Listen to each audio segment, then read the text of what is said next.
ఇందాక కూడా మా మహిళా అధ్యక్షురాలు అదేవిధంగా అధికార ప్రతినిధి గారు వీరిద్దరూ కూడా ఇవాళ మహిళలు ఇక్కడికి వచ్చి అమ్మాయి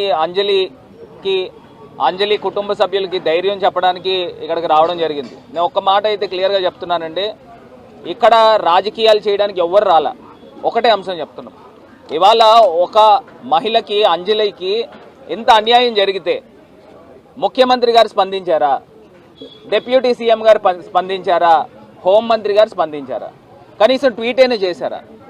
ఇంత ఘటన జరిగి ఒక దీపక్ అనే ఒక వ్యక్తి గురించి, ఒక కిమ్స్ హాస్పిటల్లో పనిచేసే వ్యక్తి గురించి అతను డైరెక్ట్గా ఇంజెక్షన్ తీసుకున్నాడని చెప్తా ఉన్నప్పుడు ఇంజెక్షన్ ఆ అమ్మాయి తీసుకుంది, సూసైడ్ నోట్ రాసుకుంది క్లియర్గా, మరి ఏం యాక్షన్ తీసుకున్నారండి?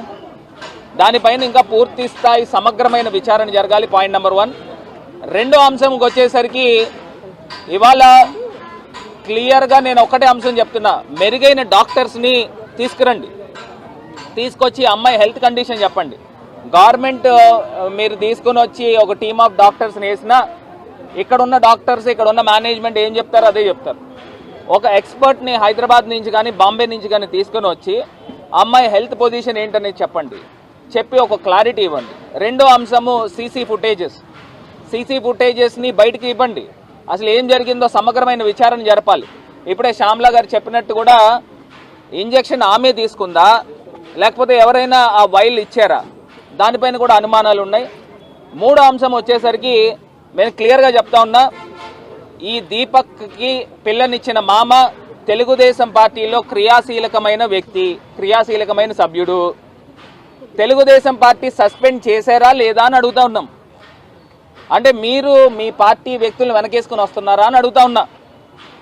దీనిపైన ఇప్పుడు దాకా ఏ రకమైన స్పందన లేదు. ఇప్పుడు ఒకవేళ నిజంగా మీరు మహిళా పక్షపాతి అయ్యి కూటమి ప్రభుత్వం ఉంటే ఇమీడియట్గా మీరు దాన్ని అతన్ని సస్పెండ్ చేయాలి కదా పార్టీ నుంచి, లేకపోతే ఎక్స్ప్లెనేషన్ ఇవ్వాలి కదా. కనీసం ఒక మాటైనా మాట్లాడారా?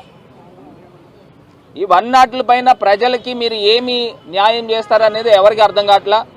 మా వరద కళ్యాణి గారు చెప్పినట్టు కూడా ఇమీడియట్గా మహిళా హోంమంత్రి, కనీసం మహిళా హోంమంత్రి అయినా ఇక్కడికి వచ్చి స్పందించి ఇక్కడ కుటుంబ సభ్యులకి ధైర్యం కల్పించి ప్రభుత్వం అండగా ఉంది అనే ఒక అంశాన్నైనా మీరు కనీసం చేయలేకపోయారు. ఈ 10 రోజుల్లో మీ తాలూకా చిత్తశుద్ధి ఏంటనేది ఇక్కడ క్లియర్ కట్గా అర్థమవుతుందని కూడా ఈ సందర్భంగా తెలియపరుస్తున్నా. అదేనండి, ఇప్పుడు ఆ 10 రోజుల క్రితం ఏదైతే పొజిషన్ ఉందో సేమ్ అదే పొజిషన్ ఉంది. ఇంకొక అంశం కూడా నేను గతంలో కూడా మొన్న కూడా చెప్పా, ఎఫ్ఐఆర్ రిజిస్టర్ అయింది 24వ తారీఖున, కానీ పోలీసు ఇచ్చిన స్టేట్మెంటు 23వ తారీఖున. ఎందుకు ఆ వ్యత్యాసం ఉంది? మేము వచ్చి ఇక్కడ ఆందోళన దిగిన తర్వాత అప్పుడు కఠినమైన సెక్షన్లు ఇంకా అమెండ్మెంట్ ఇచ్చారు. ఏదైతే అబ్డక్షన్ టు రేప్ అని కానీ లేకపోతే ఇలాంటి లైఫ్ ఇంప్రిజన్మెంట్కి సంబంధించి సెక్షన్స్ని ఇంకా అమెండ్మెంట్ చేశారు. అప్పుడు దాకా సింపుల్ బెయిలబుల్ సెక్షన్స్ ఎందుకు చేశారు? ఇప్పుడు ఆ నిందితుడు ఇక్కడే ఇదే హాస్పిటల్లో వైల్ ఇచ్చాడా లేకపోతే అమ్మాయి తీసుకుందా, ఇదే హాస్పిటల్లో సంఘటన జరిగినప్పుడు ఖచ్చితంగా సీసీ ఫుటేజ్లు అనేది తల్లిదండ్రులకు ఇవ్వాల్సిన అవసరం ఉంది. ఇది మా తాలూకా డిమాండ్ చేస్తూ ఉన్నాము. పూర్తి స్థాయిగా వైఎస్ఆర్ కాంగ్రెస్ పార్టీ నిలబడి ఈ కుటుంబ సభ్యులకు అండగా ఉండి పోరాడుతుంది. ఖచ్చితంగా మాజీ ముఖ్యమంత్రి వర్యులు జగన్మోహన్ రెడ్డి గారి దృష్టికి కూడా ఆల్రెడీ వెళ్ళింది. ఖచ్చితంగా ఈ కుటుంబ సభ్యులకు పూర్తి స్థాయిగా వైఎస్ఆర్ కాంగ్రెస్ పార్టీ అండగా ఉంటుంది. వీరికి న్యాయం జరిగేదాకా పూర్తి స్థాయిగా పోరాడతామని కూడా ఈ సందర్భంగా తెలియపరుస్తారు. ఇంకొకటి కూడా కుటుంబ సభ్యులు చెప్తున్నారు, అమ్మాయి మామయ్య గారు చెప్తా ఉన్నారు, ఆ అమ్మాయి సూసైడ్ చేసుకుందా లేకపోతే చనిపోయిన టైంలో లేకపోతే ఎవరైనా ఆ వైల్ ఇచ్చారా, అప్పుడు ఆ అమ్మాయి ఆన్ డ్యూటీలో ఉందని కూడా చెప్తా ఉన్నారు. అదేనండి, ఇప్పుడు నేను చెప్తున్నా, ఇప్పుడు ఆ అబ్బాయి గతంలో కూడా ఈ రకమైన మనస్తత్వం ఉంది అని చెప్పేసి కూడా చెప్తా ఉన్నారు. గతంలో పాత కేసులు కూడా ఉన్నాయని కూడా చెప్తున్నారు. మరి ఇక్కడ ఏజీఎం కింద ఎట్లా పనిచేస్తున్నాడో కూడా తెలియట్లేదు.